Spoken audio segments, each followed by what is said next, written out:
This is the Aeneid.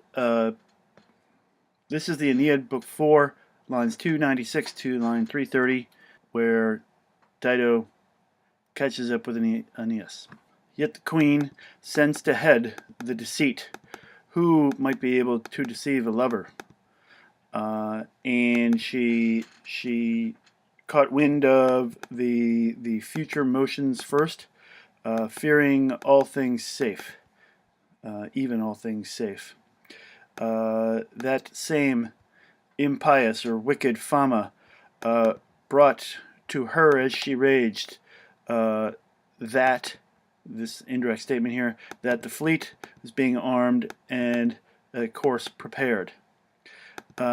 She raged bereft of mind, and she raved like a bacchant, incensed or inflamed through the whole city. Just as a bacchant, a worshipper of Bacchus, having been excited by the moved sacred objects, is literally what that means. Part of the ceremony is shaking certain bells and that type of thing. That is a signal for the time to get all Bacchusy. When the orgy every third year excites them when Bacchus is heard. Yelling Bacchus is part of the ceremony, apparently. And nocturnal Cytherion, Mount Cytherion, calls with its voice. At last, she addresses Aeneas. At last, she strikes Aeneas with these words further. Did you even hope that you could conceal such a great wickedness, you treacherous man, and silently leave my land? Does our love not, the right hand given once, not, does Dido, about to die in a cruel death, not hold you? Nay, indeed, you hurry to construct the fleet even in the winter star, and to go through the deep sea in the middle of the stormy season. Cruel one. What if you were not seeking alien lands and an unknown home? Subjunctive here. So what if you were not doing that? And what if ancient Troy were remaining?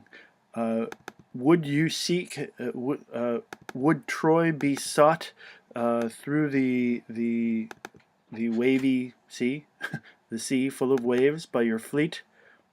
Do you flee me? Through these tears and through your right hand. Okay. We also have in this particular line ego, which is a subject pronoun, and te, which is an object pronoun. They are subject and object of this verb all the way down here, oro. So we might take this and bring this up. I ask you, through these tears and your right hand, since I myself have left nothing else for poor me, for now poor me, through our marriage, through our wedding hymn once begun. If I deserve anything, this quid is an aliquid, if I deserve anything well from you, or, putting this out in front here, or if there has been anything for you sweet of me. So if you have dative of possession, perhaps. If you have anything sweet of me, if you have any sweet memory of me, any sweet feeling of me, miserere here is not what it looks like. It is an imperative. Miserior is a verb to take pity on, and it takes a genitive. So take pity on my falling house, the falling household, and we've got to jump down to another imperative here. Exue, banish that mentem, that mind, or probably better to say idea. Banish that idea. I ask, going back to the what we had before. If any, another quiz, any, if there is any place for prayers still. Te propter, we're going to have a couple of these, and the word order is reversed. On account of you, the Libyan tribes and the tyrants of the nomads hate me. We're going to put a sunt in here. The Tyrians even are hostile to me. On account of the same you, eundum modifies te, on account of the same you. Pudor, my sense of modesty, my sense of shame, the respect that people hold for me because I am modest, is extinguished, and my prior reputation is extinguished, by which qua sola, our ablative, by which alone I was approaching the stars. Forget about whatever accomplishments I might have in building Carthage. My pudor and my fama alone would put me among the halls of the heroes.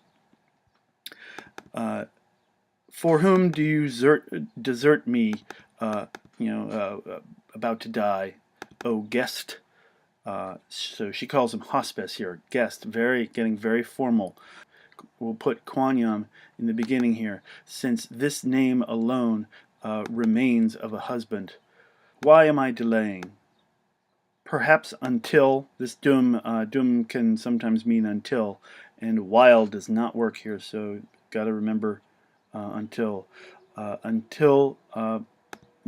my brother Pygmalion destroys my walls, or Gaetulian Iarbas should lead me as a captive. We're putting a may in there.